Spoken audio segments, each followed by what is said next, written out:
परमेश्वर जो हमारे मन की बातें जानते हैं, क्या सोचते होंगे जब जो हम बोलते हैं और जो हमारे मन में है उसमें कितना अंतर होता है। फिर भी हमारी प्रार्थना का उत्तर मिलता रहता है, चाहे उसमें देर हो जाए। लेकिन क्या हम दूसरों से इस प्रकार का व्यवहार करते हैं? परमेश्वर के अक्स में होने के कारण हमारा जीवन कैसा होना चाहिए, आज हम इस पर बात करेंगे। शुरू करते हैं परमेश्वर के वचन से। परमेश्वर का वचन हमने भजन संहिता 130 उसकी तीसरी आयत से लिया है।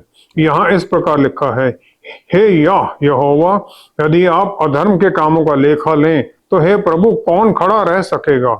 परंतु आप क्षमा करने वाले हैं, जिससे आपका भय माना जाए। मैं यहोवा की बाट जोहता हूँ, मैं जी से उसकी बाट जोहता हूँ, और मेरी आशा उनके वचन पर है। पहरुए जितना भोर को चाहते हैं, हाँ, पहरुए जितना भोर को चाहते हैं, उससे भी अधिक मैं यहोवा को अपने प्राणों से चाहता हूँ। परमेश्वर के वचन को पढ़े और सुने जाने से आशीष हो। आमेन, आमेन। आज के युग में परमेश्वर के निकट जाने के अनगिनत राह खोज लिए गए हैं, तो सच्चे परमेश्वर के साथ रिश्ते में क्या भिन्न है? जो भी हमने पढ़ा, मैं सबसे अधिक यहोवा को अपने प्राणों से ज्यादा चाहता हूँ।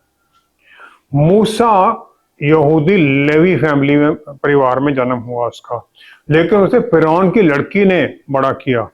उसे मिस्र के बुद्धि ज्ञान और राजा के जो कोर्ट के सब कुछ उसे पता चल गया।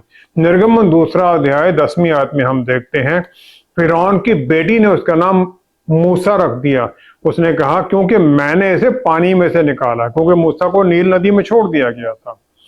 और परमेश्वर ने वही नाम उस महान भविष्यवक्ता का चलने दिया। इजरायली का लीडर बन गया वो, जो उसके पेरेंट्स ने नाम दिया था वो कोई नहीं जानता है। फिर परमेश्वर ने उसे उस बियाबान जंगल से भेज दिया अपने लोगों को मिस्र की दास्ता से छुड़ाने के लिए। वो उन्हें लेकर आया, 40 साल तक बियाबान में उनके साथ रहा, वचन को प्राप्त किया। पहली 5 पुस्तकें टोरा उसे मिली, बाइबल परमेश्वर से, ताकि परमेश्वर का जो जीने का जीवन का शैली है वो जान सकें सब लोग, उसके अनुसार जिए। यहूदी लोग परमेश्वर ने चुने ताकि वो उनकी वचन की आज्ञाकारिता में चलें, ताकि वो दूसरों को भी इस प्रकार जीने का संदेश दे सके, उन्हें जीने का तरीका सिखा सके।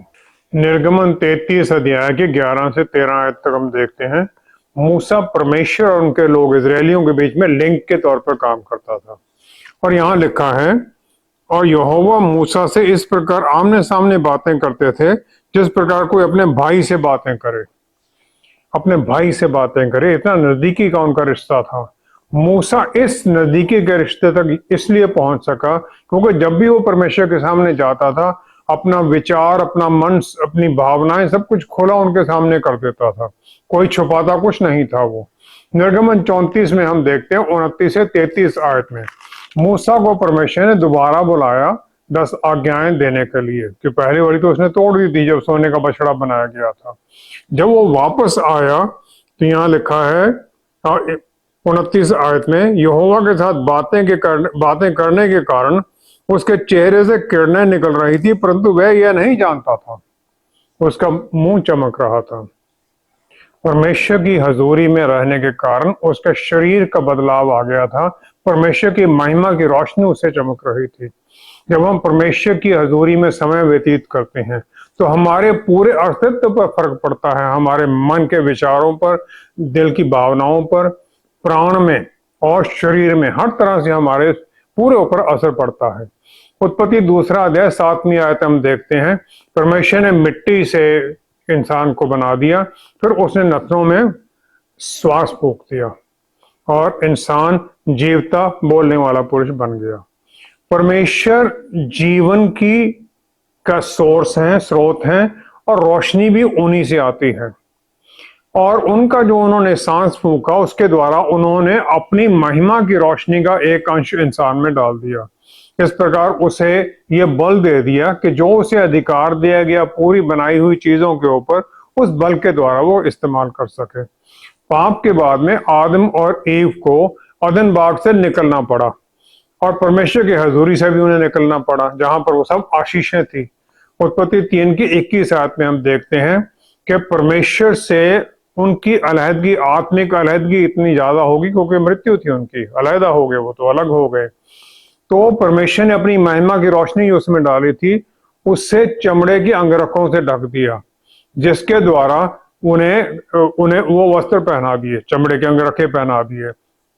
परमेश्वर की महिमा का जो स्पार्क था वो उनमें था, लेकिन उसे छुपा दिया गया। और उनके अंदर इस प्रकार सदा के लिए हर एक इंसान के अंदर भूख बनी रहती है कि परमेश्वर के नजदीक जाएं, अपने पाप के अंधेरे से निकलें, शैतान के झूठ से निकलें, परमेश्वर के सच की तरफ जाएं। ये हर एक के अंदर होता है।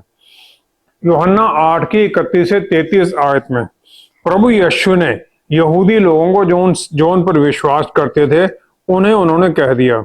अब यीशु ने उन यहूदियों से जिन्होंने उन पर विश्वास किया था कहा, यदि तुम मेरे वचन में बने रहोगे तो सचमुच मेरे चेले ठहरोगे, तुम सत्य को जानोगे और सत्य तुम्हें स्वतंत्र करेगा। और जब हम इस प्रकार परमेश्वर के नजदीक जाते हैं, उनके वचन के नजदीक जाते हैं पढ़ने के द्वारा, जीवता वचन, तो हमें वो जो शैतान के झूठ का और पाप का जो हमारी दास्ता है उससे हमें मुक्ति मिलती है। लेकिन यहूदियों ने उन्हें उत्तर दे दिया कि हम तो अब्राहम के वंश से हैं और कभी किसी के दास नहीं हुए, कभी किसी के दास ही नहीं हुए। वो कैसा बोल रहे थे वो? उससे पहले मूसा को छुड़ाने के लिए भेजा गया उन्हें मिस्र की दास्ता से, फिर उन्हें असीरिया और फिर बेबीलोन में उन्हें दास्ता में जाना पड़ा, जहां पर कि बेबीलोन में दानियल एक अथॉरिटी में पोजीशन में था।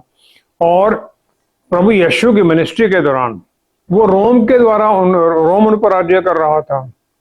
सबसे पहली जरूरत यह है जब हमें किसी भी दास्ता से निकलना है कि हम पहचान करें कि हम दास हैं। हमारी पाप की जो प्रवृत्ति है ये हमारे अंदर दो तरह की इच्छाएं डालता है। एक तो है कि अच्छा करना, यद्द टोब, दूसरा है बुरा करना, यद्द हारा। पतरस रसूल ने ये जो तरह तरह के रास्ते लोगों ने बता दिए हैं उसके बारे में उन्होंने कह दिया।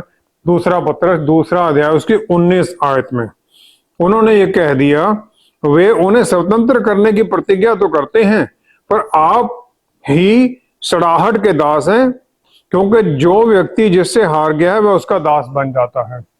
आप तो जो सब पाप में घुसे हुए हैं, लेकिन वो वायदा करते कि हम तुम्हें दास्ता से छुड़ा लेंगे। आज भी प्रीचर कह रहे हैं ये। और ये जो दास्ता है ये है यूट्यूब के ऊपर देखते रहना मैसेज, खाने की दास्ता है, कुछ ना कुछ खाते ही रहना, इस तरह की अन्य बातें हैं, अनेक बातें हैं। दूसरा पार्ट जो है छुटकारे के लिए वो ये है कि जब हम इसे मानते हैं तो पवित्र आत्मा परमेश्वर की तरफ जुड़े हम, तब उनका काम शुरू होता है जो फिर हमें पवित्र वचन की सच्चाई की तरफ लेके जाते हैं। तीसरा पार्ट है सच्चाई की अधीनगी में आना। प्रभु यीशु ने यूहन्ना 13 की 6 आयत में उन्होंने कह दिया, उन्होंने कहा, मैं सत्य, मार्ग और जीवन हूं, मेरे सिवा पिता के पास कोई किसी तरह नहीं जा सकता है, मैं ही रास्ता हूं, मेरे सिवा कोई नहीं जा सकता है। निर्गमन 3 की 14 में परमेश्वर ने अपनी पहचान मूसा के सामने जाहिर कर दी जलती हुई झाड़ी से। उन्होंने कहा, मैं जो हूं सो हूं, आई एम हूं आई एम। प्रभु यीशु ने भी अपनी वो प्रभुता जाहिर की आई एम कहकर, मैं सत्य हूं, मैं मार्ग हूं और मैं ही परमेश्वर के पास जाने का रास्ता हूं। क्योंकि वो परमेश्वर थे, परमेश्वर के पुत्र होने के कारण उनकी एकता थी परमेश्वर के साथ। कितने ही रास्ते हमें बताए जाएं, लेकिन वही उनके पास हमें लेके जा सकता है परमेश्वर के पास जो उनके पास जाने का रास्ता जानता हो या उनका हिस्सा हो। प्रभु यीशु उनके पुत्र थे, उनका पुत्र हैं और उनके साथ हैं एक, तो हमें ले जा सकते हैं। वो उनकी कुर्बानी के द्वारा उन्होंने हमें पापों की माफी दे दी और उनके लहू के द्वारा हमें उन्होंने अलग कर दिया, शैतान के अंधेरे को दूर कर दिया, हमसे परमेश्वर के परिवार का हिस्सा बना दिया। हमारे लिए आज ये रास्ता खुला है, हम परमेश्वर के साथ जा सके, उनके साथ जुड़ सकें, ताकि हम उनके न्याय के सामने ना हमें जाना पड़े। हो सकता है आज तो रास्ता खुला है, कब बंद हो जाए, शायद कहीं लेट हो जाए। फिर आज ही हम उनकी तरफ मुड़ें, उनके रास्तों पर चलें, उनके साथ हो लें, ताकि ये नहीं कि कल को देखेंगे, कहीं ये ना हो कि लेट हो जाएं और हम फिर नरक की आग के भागी बन जाएं। इस प्रकार परमेश्वर के निकट तो सब विश्वासी हैं, तो इसके कोई अलग लेवल भी हैं या सब एक बराबर हैं?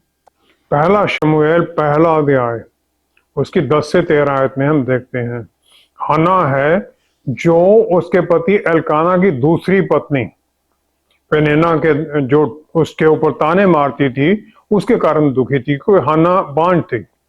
फिर उसने शिलो में परमेश्वर के भवन के अंदर उसने प्रार्थना की, और वहां उसने यहाँ लिखा है, हन्ना होंठ तो हिलते थे, मन ही मन कह रही थी, उसके होंठ तो हिलते थे परंतु उसका शब्द ना सुन पड़ता था, उसकी आवाज नहीं आ रही थी।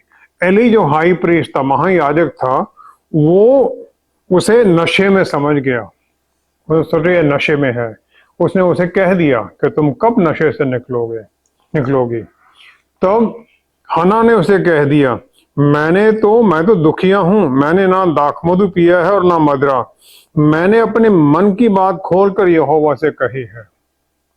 ये कैसे हो सकता है कि जो आत्मिक आगू था इजराइल का उस समय, वो किसी को जो प्रार्थना कर रहा है उसे शराबी समझ जाए और उसकी पहचान ही ना कर सके। हन्ना मन के अंदर से टूटी हुई थी, दुख से भरी हुई थी, लेकिन उसका विश्वास उसे आनंद और कॉन्फिडेंस से भरता था कि हाँ मेरी प्रार्थना सुनी जाएगी। अंदर से उसके अंदर शांति भी थी, तो वो रो भी रही थी, आनंद भी उसके मुंह पर था, रो भी रही थी, दोनों भावनाएं उसमें थी। किसी ने ये कहा है परमेश्वर का कम्युनिकेशन सिस्टम बहुत बड़ा है, लेकिन कभी जैम नहीं होता है। जब भी आप कॉल करते हैं वो सुनते हैं, वो मेरे परम मित्र हैं और मैं उनको फॉलो करता हूं, हालांकि ना तो वो ट्विटर पर है ना फेसबुक पर हैं, लेकिन मैं उनके नजदीक हूं। प्रार्थना का जो बेसिक कोर है वो पर्सनल हार्ट टू हार्ट बात करना है, इंटीमेट कांटेक्ट है परमेश्वर के साथ, उनकी हजूरी में बैठने का है। ये प्रार्थना का बेसिक मंतव्य है और इसी प्रकार उत्तर मिलता है। फिर हमारा जो परमेश्वर के साथ रिश्ता है वो दो बातों से दिखाई देता है, पहला हमारा विश्वास और दूसरा हमारा व्यवहार। हम विश्वास करते हैं और फिर उन्हें ग्रहण करते हैं प्रभु यीशु को, ताकि उनके परिवार का हम हिस्सा बन जाएं, और फिर उनकी हजूरी हमारे अंदर पवित्र आत्मा परमेश्वर आने के कारण हमारे व्यवहार को बदलने लग जाती है, ताकि हम उनके रास्तों के अनुसार चलने लग जाते हैं। फिर जब हम उनकी तरफ देखते हैं तो हमारे मन में इच्छा ये होती है हमारे सब काम के द्वारा हम उन्हें आनंद दे सकें। फिर हम ये नहीं देखते दूसरे क्या सोच रहे होंगे, जो हमारे चारों तरफ हैं वो क्या कर रहे हैं, हमें उनसे क्या लेना है। साइमन वेजनथाल थे जो कि यहूदी, जो दूसरे महायुद्ध में जर्मनी के जो हॉलोकॉस्ट के दौरान जो कंसंट्रेशन कैंप बनाए थे यहूदियों के लिए, जिसमें लाखों लोग मार दिए, उसने चारों तरफ बहुत बुराई देखी थी और फिर वो परमेश्वर से भी प्रार्थना से दूर हो गए। उन्होंने इसका कारण बताया बाद में। उन्होंने कहा कि उसने एक यहूदी को देखा जो कि यहूदी प्रेयर बुक जो होती है सिडोर, जिसमें कि प्रार्थनाओं का जो टेक्स्ट है वो लिखा होता है, वो किसी तरह कैंप में ले गया, लेकिन और वो उनको देता था जो मांगते थे प्रार्थना के लिए। एक यहूदी के लिए सिडोर के अनुसार प्रार्थना करना बहुत आवश्यक है, और वो उनसे जो उनका उस दिन का एक रोटी का टुकड़ा उन्हें मिलता था, भूखे पहले ही थे वो उनसे वो भी ले लेता था ताकि ये दे दे। वाइजनथाल ने सोचा इतना पापी मनुष्य है, भलाई के बजाय इतनी बुराई कर रहा है। लेकिन फिर जब उन्हें ये बताया गया, एक रबी ने बताया कि तुम उसकी तरफ देखो, मत देखो जो बुराई कर रहा है, उसके विश्वास की तरफ देखो जो भूखा होते हुए भी अपनी रोटी दे रहा है ताकि वो परमेश्वर के साथ जुड़ सके। जब हम ये सोचने लग जाते हैं तब हम परमेश्वर की नजदीकी की तरफ जाने लग जाते हैं। हमारी नजदीकी परमेश्वर के साथ उसके 5 लेवल हैं। पहला तो ये है जो परमेश्वर के बाद प्रार्थना करते हैं ताकि हमारी जरूरतें पूरी हो जाएं। ये पहली स्टेज है, आमतौर पर बहुत लोग इसी में फंसे हुए हैं। दूसरे वो लोग हैं जो प्यार से भरे हुए, परमेश्वर के प्यार से भरे हुए दूसरों के दर्द को समझते हैं, फिर उनके लिए प्रार्थना करने लग जाते हैं। इनका विश्वास मजबूत होता है और दूसरों की तरफ मुड़ते हैं, ये उन्हें चंगाई देने के लिए, उनके मुक्ति का रास्ता दिखाने के लिए। जिस प्रकार प्रभु यीशु ने 70 लोगों को चुनकर उन गांवों में आगे भेजा था जहां पर कि उन्हें जाना था, लूका 10 की पहली आयत में। तीसरी स्थिति वो है जो कि आत्मिक युद्ध में जुड़ जाते हैं, जो कि शैतानी ताकतें जो हमारे चारों तरफ हैं उनके साथ लड़ने के लिए तैयार हो जाते हैं। अफसियों के पुस्तक 6 अध्याय 6 से 11 आयत तक पौलुस रसूल ने कह दिया, हम सबको सिखा दिया कि हम जो दूसरों की भलाई के लिए तैयार रहें। उन्होंने कहा, प्रभु में और उनकी शक्ति के प्रभाव में बलवंत बनो, परमेश्वर के सारे हथियार बांध लो। हथियार जो उन्होंने दिए, आत्मिक हथियार सब पहन लो, ताकि तुम शैतान की युक्तियों के सामने खड़े रह सको। क्योंकि हमारा युद्ध लहू और मांस से नहीं, परंतु प्रधानों से और अधिकारियों से और इस संसार के अंधकार के हाकिमों से और उस दुष्टता की आत्मिक सेनाओं से है जो आकाश में है। हम उन्हें देख नहीं सकते हैं, आत्मिक सेनाएं हैं, हम उनसे लड़ते हैं। जो परमेश्वर के नजदीक होता है वो रिश्ते में भी यकीन रखता है, पूरा उसे यकीन है, और फिर उसे अंदर से बल मिलता है वचन के अनुसार, पवित्र आत्मा के अनुसार, ताकि वो इस प्रकार की शैतानी ताकतों से दूसरों को छुटकारा देने में सहायता कर सके और उन्हें अंधेरे से निकालकर परमेश्वर की रोशनी की तरफ लेके जाए। लूका 4 की 18 में नाजरत में प्रभु यीशु ने प्रचार किया। नाजरत में प्रभु यीशु ने अपनी मिनिस्ट्री का मंतव्य बता दिया। यशायाह नबी के पुस्तक 61 को उन्होंने कोट कर दिया। उन्होंने कहा, मैं आया हूं कंगालों को सुसमाचार सुनाने के लिए।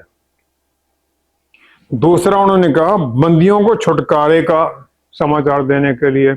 तीसरा कहा, अंधों को दृष्टि देने का, आत्मिक उनकी आंखें खोलने के लिए, ताकि वो देख सकें, और शारीरिक चंगाई भी उन्हें देने के लिए।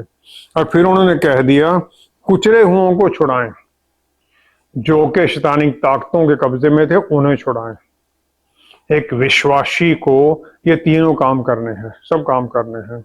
जो प्रभु यीशु ने यूहन्ना 10 की 10 में बहुतायत के जीवन का वायदा किया, वो सब इसमें शामिल है। हमें सब ये पाना है। चौथा लेवल जो प्रार्थना का है वो भविष्यवाणी के बारे में और प्रार्थनाओं के उसके अंदर प्रार्थना है। जो परमेश्वर के द्वारा बुद्धि और समझ पा लेते हैं वो परमेश्वर की प्लान को समझने लग जाते हैं, किसी इंसान के लिए या किसी ग्रुप के लिए, जो परमेश्वर उन पर ज़ाहिर करते हैं, ताकि उन्हें वो बता सकें, उन पर चलने में उनकी सहायता कर सकें। उन्हें सुनना, उसको समझना और फिर परमेश्वर की इच्छा दूसरों को बताने का ये बल मिल जाता है। जो फाइनल लेवल है वो कॉन्टेम्पलेटिव प्रेयर है, ध्यान लगाना, जहां पर हम किसी कुछ मांगते नहीं हैं, हम परमेश्वर की हजूरी में पहुंचकर आनंद मनाते हैं, उनसे जुड़ने से हम आनंद मांगते हैं, और फिर हम उनकी आज्ञा में सीखने लग जाते हैं, उनके पीछे पीछे चलने लग जाते हैं। इसके द्वारा फिर हमारे अंदर से बदलाव आने लग जाता है, हमारे अंदर बल आता है कि हमारी मिनिस्ट्री और प्रार्थनाओं में भी बल आए। इस प्रकार का नजदीकी जो स्टेज है, जो फाइनल स्टेज है, इसमें हम फिर परमेश्वर की प्लान को सोचने लग जाते हैं, समझने लग जाते हैं और उनकी आज्ञा में चलने लग जाते हैं उसके अनुसार। ये सब जो 5 स्टेप हैं प्रोग्रेसिव हैं, इकट्ठे चलते हैं, आइसोलेटेड नहीं कि एक है तो दूसरा नहीं है। जो इंटरसेसिंग कर रहे हैं, अब किसी के लिए प्रार्थना कर रहा है, वो आत्मिक युद्ध में भी लगा हुआ है। जो भविष्यवाणी कर रहा है वो परमेश्वर की हजूरी में भी है, उनका तो नजदीकी का रिश्ता भी है। इस प्रकार हम परमेश्वर की नजदीकी में जाते हैं इन सब के द्वारा, और हर जो लेवल है हमारे अंदर शांति, उनकी हजूरी, उनका बल हमारे अंदर पहुंचाता है, ताकि हम किसी दूसरों के लिए भी भलाई के काम कर सकें। प्रभु यीशु अपने यहाँ पर धरती में मिनिस्ट्री के दौरान बहुत बार अलग चले जाते थे अकेले, ताकि परमेश्वर के साथ जुड़ जाए। परमेश्वर के साथ उनका रिश्ता था, ये नहीं कि हर वक्त उनके साथ नहीं थे, लेकिन वो और भी नजदीकी में जुड़ने के लिए, एक बिल्कुल एकता में होने के लिए जाते थे। यूहन्ना 11 की हम 41-42 आयत में देखते हैं, प्रभु यीशु लाजरस की कब्र के बाहर थे और फिर उन्होंने प्रार्थना कर दी। उन्होंने कहा, हे पिता, मैं आपका धन्यवाद करता हूं कि आपने मेरी सुन ली है। You have heard me. फिर वो आगे कह देते हैं, मैं जानता था कि आप सदा मेरी सुनते हैं, आप सदा मेरी सुनते हैं। विश्वास था उन्हें, पुत्र हैं परमेश्वर के, इसी प्रकार हम भी पुत्र हैं परमेश्वर के। जब हम इस प्रकार नजदीकी और क्लोज रिश्ते में चलते हैं परमेश्वर के साथ, तो फिर हम परमेश्वर के वचन में मन लगाने लग जाते हैं, उस पर मनन करते हैं, दूसरों की तरफ फिर हम विश्वास में वचन के लिए और उन्हें परमेश्वर के नजदीकी में लाने के लिए काम करने लग जाते हैं। इस प्रकार हमारा रिश्ता तो नजदीक होता ही है, हमारे अंदर बल आता है ताकि हम दूसरों की भलाई के काम कर सकें, उन्हें भी परमेश्वर की तरफ जोड़ सकें। जिसका रिश्ता परमेश्वर के साथ इस प्रकार साथ का है, उसके जीवन में क्या खास बदलाव दिखाई देते हैं? यूहन्ना रसूल का रिश्ता प्रभु यीशु के साथ बहुत नजदीकी का था, क्योंकि उन्होंने उस प्रकार उन्हें महसूस भी किया था। यूहन्ना 13:23 में 5 बार वो कहते अपनी अंजील में, वो चेला जिसे यीशु प्यार करते थे। जब उनकी मिनिस्ट्री के आखिरी दिन आ गए थे AD 90, तब उन्होंने अपना वो इंजील और 3 पत्रियां लिखी। पहला यूहन्ना पहला ही अध्याय, उसकी पहली ही आयत में फिर उन्होंने ये लिख दिया कि इस जीवन के वचन के विषय में जो आदि से था, जिसे हमने सुना और जिसे अपनी आंखों से देखा, वरन जिसे हमने ध्यान से देखा और हाथों से छुआ, यह जीवन प्रकट हुआ और हमने उसे देखा। वो कहते हैं विटनेस हमारी सच्ची है, हमने सब कुछ देखा हुआ है। उस समय लोग प्रचार कर रहे तरह तरह का, वो कहते हैं मैंने उसे छुआ है, मैंने देखा है। और इस प्रकार जो उन्होंने सिखाया वो सब कुछ सच था, जो उन्होंने परमेश्वर के बारे में बताया, उनके रिश्ते के बारे में बताया, सब सच था।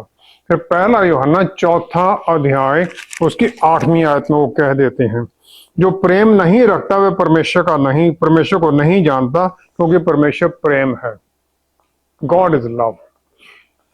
पौलुस रसूल ने भी गलातियों की पुस्तक 5वां अध्याय 22 आयत में, जब हमारे अंदर बदलाव का जो फल आता है आत्मा के द्वारा, उसमें सबसे पहला बदलाव प्यार का दिया है उन्होंने। और बहुत लोग ये मानते हैं कि ये प्यार जो है परमेश्वर के लिए हमारा प्यार है, बस वही है। लेकिन ये प्यार हमारा दूसरों के लिए भी है। अगर हमारे अंदर परमेश्वर का प्यार भरा हुआ है तो वो उमड़ कर दूसरों की तरफ भी जाएगा। तो उन लोगों की तरफ प्यार जिनसे प्यार आप कर ही नहीं सकते, बीमार हैं, शरीर और प्राण से बीमार हैं, पाप में डूबे हुए हैं, और जो नजदीकी का जो फिर ये असर आता है वो दिखाई देता है। जैसे मदर टेरेसा और उनकी जो मिशनरीज ऑफ चैरिटी हैं, जो कि फिजिकली और इमोशनली बीमार लोगों को देखभाल करती हैं। दुर्गंध आती है लेकिन उन्हें कोई लगी रहती है वो। फिर इस प्रकार जो हमारे से नफरत करते हैं और जो हमारे प्यार के बदले में बुराई देते हैं, उनकी तरफ भी हम प्यार ही जाहिर करते हैं। कुलूसियों की पुस्तक पहला अध्याय उसकी 21 से 22 आयत में पौलुस रसूल ने फिर कह दिया हम सब के बारे में, तुम जो पहले निकाले हुए थे और बुरे कामों के कारण मन से बहरी थे, उसने अब उसकी शरीर देह में मृत्यु के द्वारा तुम्हारा भी मेल कर लिया, ताकि तुम्हें अपने सम्मुख पवित्र और निष्कलंक और निर्दोष बनाकर उपस्थित करे। हमें प्रभु यीशु चाहते हैं अपने सामने जजमेंट के दिन पर इस प्रकार निष्कलंक। उन्होंने अपना काम पूरा कर दिया सलीब के ऊपर, और पेंटकोस्ट वाले दिन हमारे पापों की माफी मिल गई। उन्होंने हमें अपने लहू के द्वारा शुद्ध कर दिया और पवित्र आत्मा हमारे अंदर आ गए। उत्पत्ति पहला अध्याय 28 आयत में आदम को सब कुछ दिया गया, फिर उसे आज्ञा दी फलो फूलो और धरती पर छा जाओ और इसे अपने वश में कर लो। जितनी चीजें जिनमें प्राण है उसे उन पर अधिकार दिया गया। लेकिन क्या था धरती के ऊपर जो उसे वश में करना था? उत्पत्ति 3 अध्याय 8वीं आयत में परमेश्वर उसके पास मिलने के लिए आते थे, ताकि वो मजबूती में रहे, बुद्धि और ज्ञान में, परमेश्वर की बुद्धि और ज्ञान में चले, और परमेश्वर के राज्य को अदन बाग से बाहर पहुंचाए, पूरी धरती पर पहुंचाए। उसको ये करना था। जो शैतानी ताकतें हैं उन्हें अधिकार नहीं देना था, लेकिन उनके ऊपर परमेश्वर के वचन की रोशनी जाहिर करते हुए उन्हें दूर करते जाना था।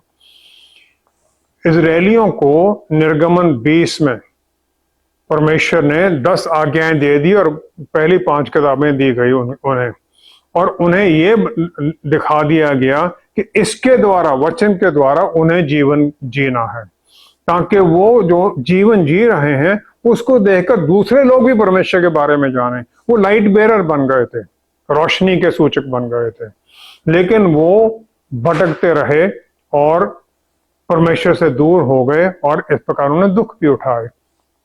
यूहन्ना 17 की दूसरी तीसरी आयत में हम देखते हैं, यूहन्ना 17 की दूसरी तीसरी आयत में प्रभु यीशु ने प्रार्थना की पिता परमेश्वर से। उन्होंने ये कह दिया कि आपने उनको सब प्राणियों पर अधिकार दिया कि जिन्हें आपने उनको दिया है उन सबको वे अनंत जीवन दें। वो आए हमारे इटर्नल लाइफ, अनंत जीवन देने के लिए। फिर उन्होंने डिफाइन कर दिया अनंत जीवन क्या है। उन्होंने कहा अनंत जीवन ये है कि वे आप एकमात्र सच्चे परमेश्वर को और यीशु मसीह को जिसे आपने भेजा है उन्हें जाने। जानना, समझना, नजदीकी में जाना, ये अनंत काल का जीवन है। सिर्फ जानना ही नहीं, नजदीकी में भी जाना है। विश्वासी जो हैं हम, अनंत काल का जीवन तो हम मांगते हैं, क्या हम सच्चे परमेश्वर को और उनके पुत्र को जानने की कोशिश करते हैं? मत्ती 28 की 19-20 आयत में प्रभु यीशु ने ग्रेट कमीशन की आज्ञा दे दी। उन्होंने ये कह दिया कि जाओ, तुम जाओ, सब जातियों के लोगों को चेला बनाओ। पहले जाना है, फिर चेले बनाना है। तीसरा है उन्हें पिता और पुत्र और पवित्र आत्मा के नाम से बपतिस्मा दो। ये 3 चीजें हैं। इसको पूरा करने के लिए उन्होंने वादा कर दिया कि मैं जगत के अंत तक सदा तुम्हारे संग हूं। I am with you always even to the end of the age. प्रकाशित वाक्य 3 अध्याय 3 आयत, सार्डिस का चर्च, जहां पर के सरदीस की चर्च को प्रभु यीशु ने जो उन्हें बताया, तुम जीवित तो कहलाते हो पर है मरा हुआ, यू आर डेड, जिनमें कोई स्ट्रगल नहीं है। फिर उन्होंने उसका उत्तर भी दे दिया। उन्होंने कहा इसलिए स्मरण करके तूने कैसी शिक्षा प्राप्त और की और सुनी थी, किस प्रकार तूने शिक्षा प्राप्त की थी और सुनी थी। जब इस प्रकार हम याद करते हैं, जब हम वचन में आए थे उस समय हमारी क्या हालत थी और आज हमारी क्या हालत है, तो हम देखते हैं परमेश्वर के बदलाव जो हमारे जीवन में आया है और उनके नजदीक जाने लग जाते हैं हम। फिर अपने जीवन में जो भटकनियां आने लग जाता है तो काफी समय के बाद में फिर हम दोबारा जुड़ते हैं उनकी तरफ, और फिर पवित्र आत्मा परमेश्वर द्वारा हम उस बल में उस फल को और भी प्राप्त करने लग जाते हैं, हमारे अंदर बदलाव आने लग जाता है।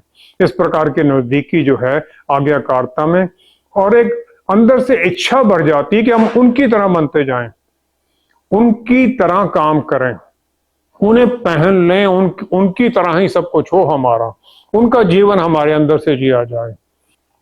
फिर हम उन्हें अपने जीवन में पूरी तरह से प्रभुता देते हैं। जो हम बोलते हैं, जो हम काम करते हैं, सब कुछ उनकी तरह करने की कोशिश करते हैं, ताकि उनका प्यार हमारे अंदर से दूसरों के ऊपर जाहिर हो। परमेश्वर के नजदीकी का मतलब बस यही है कि हम उनकी तरह बनते जाएं, उनका प्यार हमारे अंदर इतना भरा हुआ हो कि उनके बल के अंदर फिर हम वही प्यार दूसरों पर जाहिर करें, उनके लिए प्रार्थना करें, उन्हें परमेश्वर की तरफ जोड़ने का काम करें, ताकि वो भी अंधेरे से निकल सके। आइए हम प्रार्थना करें। पिता परमेश्वर, क्या ही धन्य है आपने हमें चुना, हमारे पापों की क्षमा कर दिया। प्रभु यीशु, आपने अपने लहू के द्वारा हमें शुद्ध कर दिया, पवित्र कर दिया, अपने लिए अलग कर लिया, उस अंधेरे की गहराई से निकाल दिया। हमारे अंदर पवित्र आत्मा परमेश्वर दिए, हमें बल देने के लिए, सही रास्ते पर चलने के लिए, सब कुछ सिखाने के लिए। बस हम सब जो जुड़े हुए हैं, हम पर आशीष बनाए रखें पवित्र आत्मा परमेश्वर, कि दिन प्रतिदिन हम और नजदीकी में आते जाएं, और फिर हम जो हमारे जीवन में काफी समय बीतने के कारण थोड़ी कमी आई है, उसे हम फिर रिश्ते को दोबारा रिवाइव करें और नजदीकी में जाएं। हर दिन फिर हमारा एक नया एफर्ट हो, नई कोशिश हो नजदीकी में जाने के लिए। हमारे अंदर बल और शक्ति से काम करें, ताकि हम दूसरों के लिए भी आशीष का कारण बने, उन्हें भी आपका वचन सुनाने वाले बने, उनके लिए भी प्रार्थना में जुड़ें। पिता परमेश्वर सारी महिमा और आदर आपको देते हुए सब कुछ प्रभु यीशु के पवित्र नाम में मांगते हैं। आमीन, आमीन, आमीन। सिनाई पर्वत पर परमेश्वर का आना उस पर आग और धुएं की तरह इजरायली लोगों ने देखा। जो उनके निकट जाते हैं उनमें अंदर से बदलाव होने लग जाता है और मूसा की तरह उनके ऊपर भी परमेश्वर का तेज चमकता है। फिर हम हर परिस्थिति में डर में नहीं बल्कि आनंद में चलते हैं। Thank you so much for watching.